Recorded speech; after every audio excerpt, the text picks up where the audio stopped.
what is a blueprint to a 7-figure real estate business? I believe any agent, anywhere, at any time, at some point in their career, can get to 7-figure real estate income. 7 figures means $1 million or more to you. I see solo agents do it. I see agents on teams do it. And obviously teams that do it. But it is possible. So how do you build a predictable income? So this is part of that process. So from my seat, like what I have seen is there was a point in my career where I said, I need to make $100,000 a month. And I'm going to do it. And I figured out how to create $100 in gross revenue per month, which of course is $1.2 million for the year. And that year I committed to it. I got to $1 million. And so all I did is live and breathe. How do I get to $100,000 each and every month? There also was a point in my career with how do I get to $100,000 with each and every client? So, and I don't mean they have to give me $100,000, but if I meet someone and I do a $50,000 transaction with them, revenue, right? Can I get a referral from 1 or 2 people for that transaction? Or are they a double transaction, they're selling something and buying something? Or do I help them get an investment property? So every single person I look at them as $100,000. Where's that 100 going to come from, right? If it's not from them, I'm going to get it from a referral from them. Or where do you work? Oh, you work at SpaceX. Oh my God, there's 10,000 people that work there. Love to come and do lunch with you one day over there and share a few ideas. And bam, bam, bam, bam, bam, right? We've done a ton of business out of SpaceX, for example. So just through building those relationships. So this can be done at any level. So that was my level. And then I coached Tina, my daughter, to be able to get to this level. And, she's a workhorse like me, and she's very disciplined, taught her to, do affirmations in the morning, role play for 30 minutes a day, prospect 3 hours every day. Whether you have kids or don't have kids, you still can do it. And to generate 1 or 2 or 3 listing appointments a week, and that's going to get you there, and she got there. Then I went to Kyle Whistle's office and Dan Beer's office down in San Diego. They each had a buyer's agent on their team earning $100K a year, or $1 million a year. So, what's that? $1 million a year to them. To the buyer's agent, after paying a normal team split. So, they, and I saw Lindsay. You guys were here, if anybody was here for Lindsay Harn. She was selling over 100 houses a year as a buyer's agent, did no listings. So I've seen it done working with buyers. I've seen it done myself solo and doing everything. And as a team agent in Tina and 2 people down in San Diego, just that I know super intimately. And there's probably more. So it is possible to do this if that's your goal, at any level, in any of those roles. Setting the stage. Skipping it, so I don't know what it is. So pillar 1, know the why, define your 3-year picture, establish your brand identity.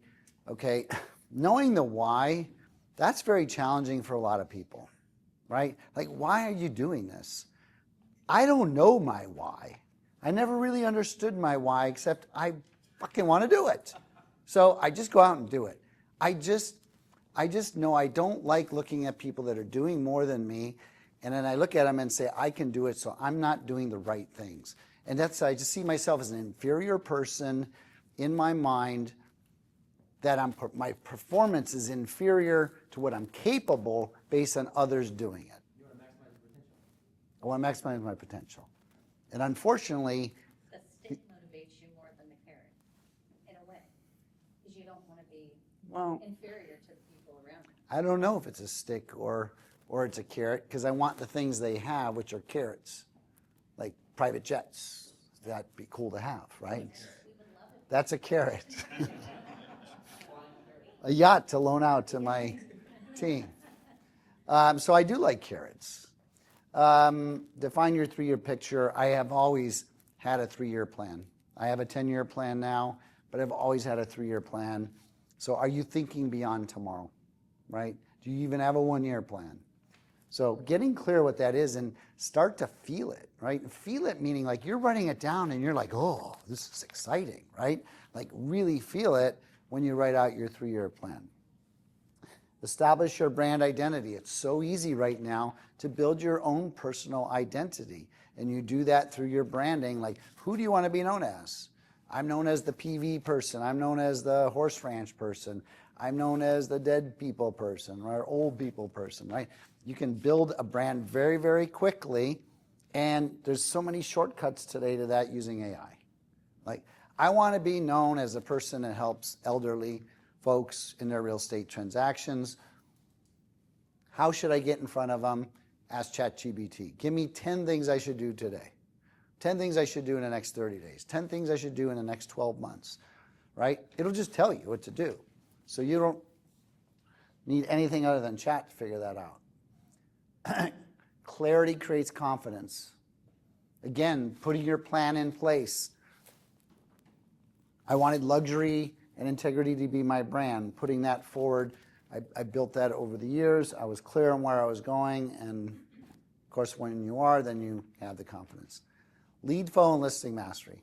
It can be done with buyers, but listings give you a lot more control if you go after listings. You can easily have 10 listings at one time and manage them very comfortably. But to have 10 buyers hot, ready to go that want to buy a home by Saturday, a little more challenging, right? So how do you balance that? So listings are leverage. Every listing you get, you should be getting 2 or 3 more transactions out of it. It says 3 to 5. Think 2 or 3, right?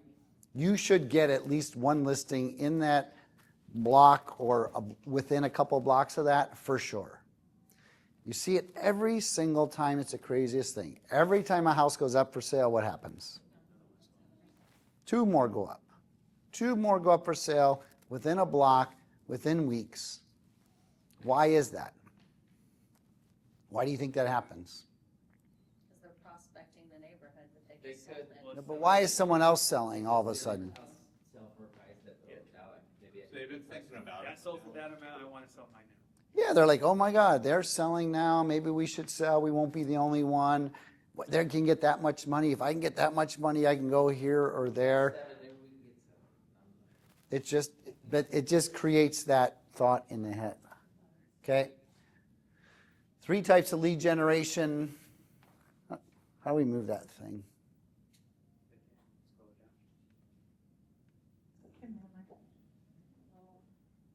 Line at the top left corner. That never die. See the little line at the top left? No, right? Ha! Look at that. Thank you. Number 1 by far, sphere and past clients is the most important people in your database. And we heard this morning at our meeting that there's a platform, I don't know, I probably shouldn't talk about it because I don't know the name of it, but apparently AI, you can talk to this AI platform and describe who you want. When we talked about who's your niche, right? And describe who is that client base look like. It will go in and scrub your entire past client database and sphere database on social media, on Instagram, Facebook, TikTok, and it's going to tell you who you already know that matches your niche. Have you used it? No, I heard about it this morning. Yeah. Unfortunately, I don't know what the platform's called, but it's going to be out there soon. So I say I shouldn't have talked about it, but this is what AI is able to do, right? So you could probably go into chat, load your database in there, and ask the same question. Can you go into social media, go into Facebook, Instagram, TikTok, and LinkedIn, and find me clients that relate to what I'm looking for, which is I want to be a luxury agent. I want to do sales between $5 and $10 million based on their social media presence. Who should I be contacting and why? And you could do that. Farming and geographic authority. This works only one way. Consistency. You can't go knock doors one time and expect to have a big business. If you do this month after month after month, 2, 3, 4 years from now, you are like the king of that neighborhood, right? So very, very powerful. The biggest mistake people make is they try it for a month or 2 and nothing happens. It does take time, but if you understand you're going to be in the business for more than a week, you understand that that makes sense. Digital attraction, obviously moving very, very fast, especially with AI. And I wouldn't say I've mastered this yet. I have to pay people to help build my digital, footprint. But I have gotten calls now that said, I found you on ChatGPT, and can you come look at my house? So it is working, for sure. Next. The 14-day honeymoon period. So this is very, very important to me and our clients. The 14-day honeymoon period is what I commit to and insist on that happens in our office when it comes to listings.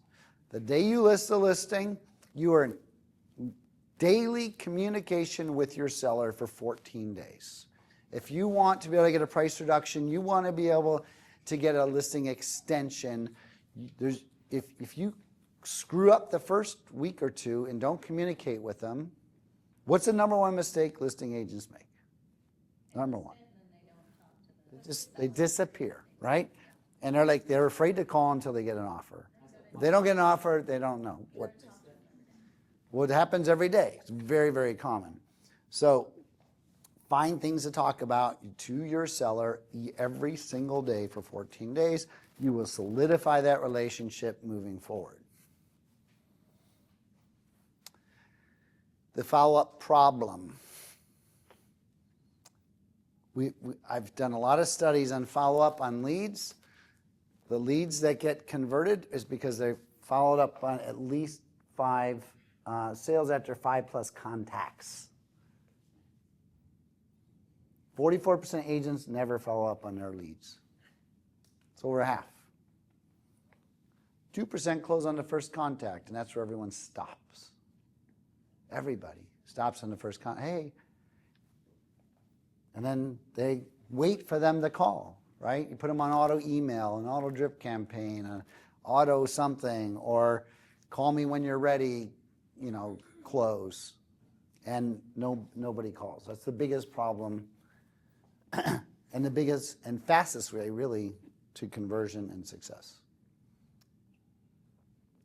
Pillar 3, systems and leverage.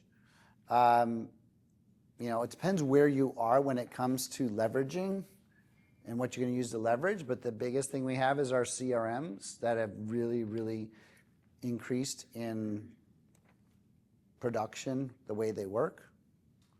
So find one you like. This is the 20 euros per hour rule. So if you work in Europe, this is for euros. At some point in your career, you're going to be doing things that can be done by others for a lot less money. And it used to be the $20 per hour rule. If you can pay someone $20 per hour, that's kind of gone out the door because of the VA world, right? So if you can get it done for $5, $6, $7 an hour, why are you doing it, right? So VAs are a huge resource for that. Whether you're doing database research or whatever things that can be done by another person, think about what those things are that you can pay someone $5, $6, $7 an hour for. That's eating up your time because it's probably eating up a big part of your time. So learn how to leverage yourself, and you can do it very, very affordably with VAs. Just think, $5 an hour. How many hours in a week? Work week. $200 a week. $200 a week, people. Oh my gosh. A week. So I pay 5 VAs every Friday. The average VA is getting paid $180. And so but what's interesting is they're in the Philippines, and you type 180 and it turns into 15,000, whatever their money thing is. So maybe that's a lot of money there. I have no idea, but they're getting 15,000 to something when I type in the $180. And they're working all week long. So you can have your own. to do whatever you need. Brand, niche, and authority. Obviously, building we talked about it a minute ago, building a niche, something near and dear to you is very powerful. Take a picture. Sports Star relocation, most of you know what that is. I built that niche. What's that? Yeah, that was at the Lakers facility. He was looking good. Building authority through content. I think you all know what that means. It just, again, takes consistency. Record it, put it out there. I was talking to Pearson yesterday about, don't worry about perfect. Just get it, push it out there. Who cares if you made a mistake, said a word wrong, don't know what you're talking about. Just get it out there consistently. It's better to do that than trying to get it perfect. Multiplying income streams. So trying to get to 7 figures, you may not do it all through commissions, right? You may start investing in property. You may meet a builder or a flipper that wants to work with you more intimately. Maybe you hand them 50 grand on the last closing you had and say, I want to be a part of the deal. Make me 20% owner, right? Increase your cash flow that way. Revenue share, if you're at EXP, this is a really great, easy opportunity. 1 or 2 people join a year, you got thousands of dollars coming every year. Obviously, with companies that are, whether you buy your own stocks or put a little bit in, we're fortunate where we get paid stock here at EXP, and it just builds and you don't have to do anything. But when I started thinking about building towards my retirement, I met with a financial planner. He came to my house.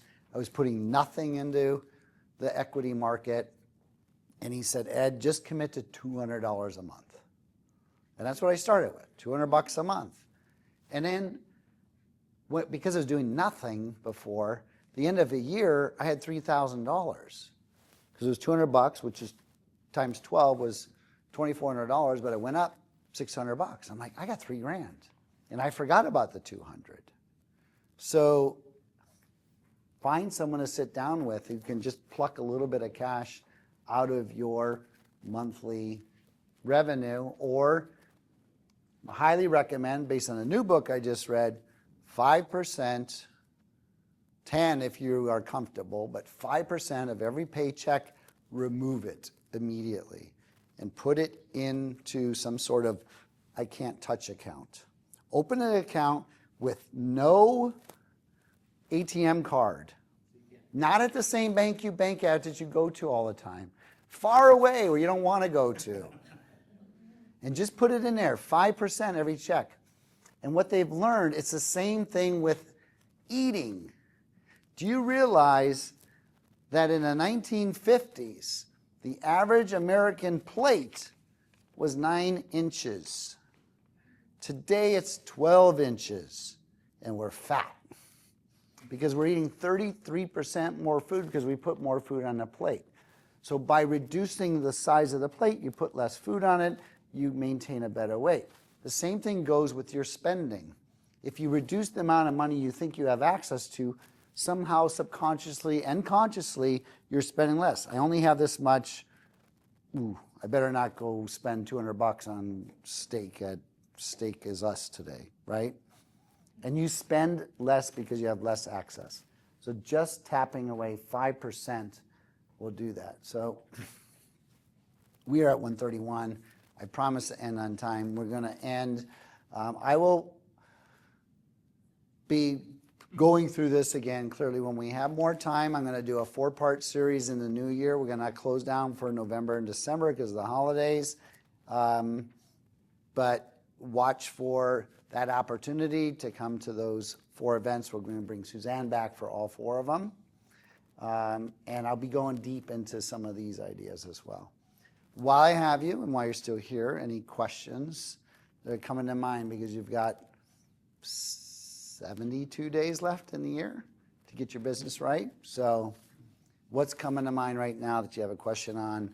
Trying to figure out, how do I move my business forward? You want to know about where chocolate is made? I don't know. Yes, anything. Anybody? Questions? You want to get out of here? We have access to you every day. I know you do. All right. What advice would you give to agents that might be feeling like, people aren't responding as much, or any advice to like end the year strong to start 2026? So I'm going to go to the statement that people aren't responding as much. Okay? I take responsibility for everything. It's not a them problem, it's a me problem. You have to accept it's a you problem, number one, and not in the sense that it's going to beat you up and bring you down, but what do I do to get the results I need right now? I am not getting the response I want from these people that are in my database. So one of two things are wrong. The people in my database cannot do anything, or I'm saying the wrong things. So the only way to fix that is you better figure out the right things to say to the great people that are in your database, because your communication might be off, or you need to go find better people that want to transact right now. And sometimes we follow up on leads that cannot do anything right now and don't want to do anything right now, and you're having awkward conversations with them, right? And so you're just not getting anywhere. Some of those people are going to transact. For those that don't know, we're analyzing every single person in our database every single day, and we are finding 1 or 2 or 3 people every single day that are transacting with someone not on our team. Every day. And it's, so the fact is, they are transacting, and they're in your database, and you need to find those that are ready to go now, and you need to be able to communicate with them in a manner that's there. So you have to believe it's possible. You can't be walking around thinking there's a problem. There's a problem with all those people. So the problem's not out there, the problem is in here. And so accept that, and you will solve the problem. They're there. They're ready to transact. There's going to be, I don't know, how many transactions a month in the South Bay? Anybody know? Probably a lot, 500, I don't know. Probably people are, they're serious people, but there's people transacting. You got to find them and talk to them. Bring them together. All right, thanks, guys.